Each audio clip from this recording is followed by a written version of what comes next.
Les zombies. Vous les avez vus au cinéma. Les zombies sont les monstres les plus effrayants de l'histoire. Vous les avez tués dans les jeux vidéo. Dans la littérature, dans les films, les jeux vidéo, où que vous regardiez, il y a des zombies. La mort nous effraie, les morts vivants encore plus. Tombeaux souterrains, inhumation dans des cercueils scellés était notre façon de faire en sorte que les morts restent avec les morts. Un moyen de nous séparer définitivement d'eux. Notre peur est bien réelle. Et les zombies, y a-t-il une part de vérité dans leur histoire? Chaque culture crée sa propre version du mort-vivant. Nous le voyons légende après légende, le Xi-Jiang et le drogueur, les revenants et les ghouls, nous voyons les morts qui ont été lésés. Ils veulent répondre à ce tort en nous attaquant. Pas de couteau, ni d'arme à feu. C'est à coups de mâchoire qu'ils nous dévorent. Les zombies ont toujours faim. C'est la caractéristique distinctive du zombie moderne. Il n'en a jamais assez. Nous avons une peur primaire d'être pris pour des aliments. Peu importe notre place dans l'histoire, nous avons toujours eu la conviction prédominante que peu importe ce que l'on fasse, on ne mangera surtout pas d'humains. Ils nous envahissent dans les films.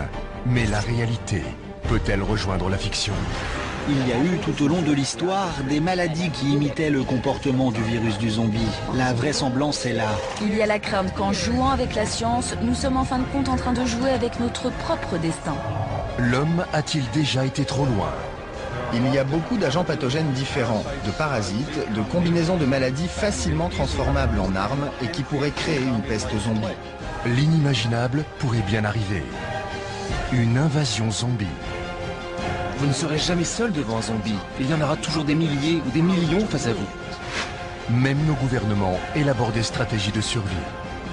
Quand ils sont venus m'interroger, je leur ai dit qu'il fallait créer un groupe de travail sur les zombies et qu'il fallait penser à une manière d'encourager la population à réfléchir à sa préparation personnelle. Êtes-vous prêts? Et si l'invasion avait déjà commencé? Floride, Miami, le samedi 26 mai 2012. Jusque-là, rien d'exceptionnel sur cette vidéo de surveillance. Et pourtant, quand on y regarde de plus près, une voiture de police, plusieurs, et surtout 2 hommes étendus sur le passage piéton d'une voie rapide. Rudy Eugène, 31 ans, est l'un d'entre eux. Ce jour-là, il erre, nu, dans les rues de Miami. Quand tout à coup, il se jette sur un SDF pour le dévorer. À l'arrivée de la police, les 3/4 de son visage sont arrachés. Un œil, son nez, sa bouche. Pourtant, Rudy Eugène ne lâche pas prise. Il ne faudra pas une, mais plusieurs balles pour que les policiers parviennent à abattre celui que l'on surnomme le zombie cannibale de Miami.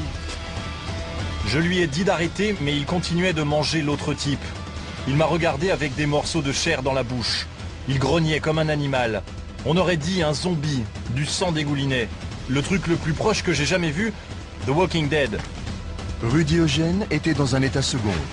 Sa force était décuplée, la température de son corps extrêmement haute et sa faim insatiable. Ronald Popo, la victime, est toujours hospitalisé dans un état critique au Jackson Memorial Hospital. Que s'est-il passé ce jour-là? Rudy Eugène n'avait aucun antécédent de cannibalisme. Rudy et moi n'avions jamais parlé de cannibalisme ou de vaudou. On regardait un feuilleton télévisé chrétien tous les matins. On étudiait la Bible ensemble. On voulait se marier et je pensais qu'il aurait fait un bon père pour mes enfants. Selon sa compagne, Rudy était innocent. Il aurait agi sous une malédiction vaudou ou sous l'emprise d'une drogue encore inconnue. Et les autres alors?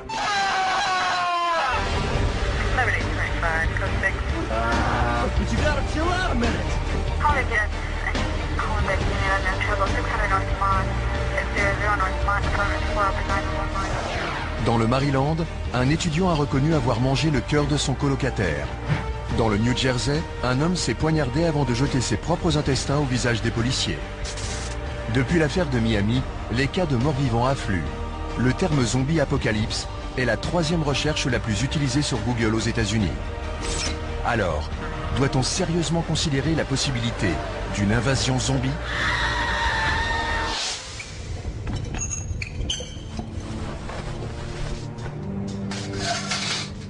La mort est la peur ultime de l'homme.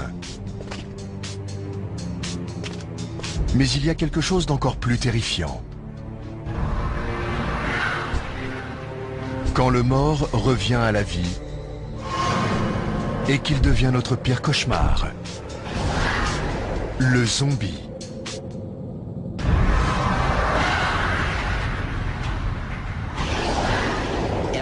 Tout ce qui est propre à l'homme a disparu. Ils semblent humains, mais ne sont plus ce qu'ils étaient. Ils sont inlassablement poussés à manger de la chair humaine, mais ne sont jamais rassasiés. C'est vraiment un fléau. C'est comme si vous étiez au milieu d'un essaim d'insectes. Vous êtes encerclés et il n'y a pas d'issue. Ils représentent ce dont nous avons le plus peur. Ce qui les rend si effrayants est le fait qu'il ne s'agit pas juste de zombies, mais d'une foule. Vous ne pouvez pas les distancer, vous ne pouvez pas tous les tuer. La seule raison pour laquelle ils vous poursuivent est parce que votre cœur bat. C'est absolument terrifiant. Les morts-vivants sont effrayants, car ils représentent non seulement notre propre mort, mais surtout celle de la civilisation entière. Tous les monstres essaient de détruire l'être humain à titre individuel. Les zombies sont, eux, contre l'ensemble de la race humaine.